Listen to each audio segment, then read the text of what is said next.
أنا دكتور معتز البشر مهدي consultant cardiology Somali Sudanese specialized hospital. We need to give some message and waxaan ahay Dr. Muctaz Abashar la taliyaha sare oo ku takhasusay xanuunada wadnaha kana howlgala isbitaalka takhasusiga ee Somali Sudanese.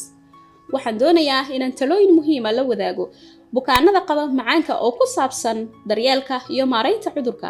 So first of all, you need to pay attention for your random blood sugar for your diabetes because diabetes will not be only controlled by the medication. marka hore waa inaad si joogto ah ula socotaa heerarka sonkorta dhiigaaga sababtoo ah cudurka macaanka laguma xakameyn karo daawooyin oo kaliya. waxaan u baahannahay inaan ka fikirno nafteena, waxaan cunno, sida aan u cunno iyo cuntadeenu ay noqoto mid isku dheelatiran. Of our diet, we need to do some exercise. So management of diabetes is a little bit complex. We need to take all of them together.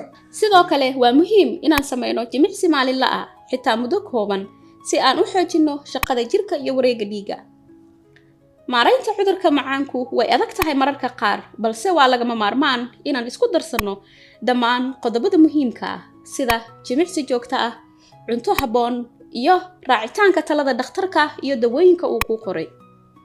The other thing from the cardiovascular point of view, actually diabetes can increase the risk of heart disease by 4. marka laga eego dhinaca cudurka wadnaha, sonkorowgu wuxuu 4 jeer kordhiyaa halista cudurrada wadnaha, waana arrin runtii muhiim ah oo mudan fiiro gaar ah.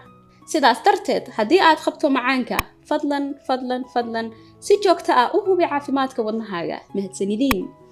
Please go and check your heart. Thank you.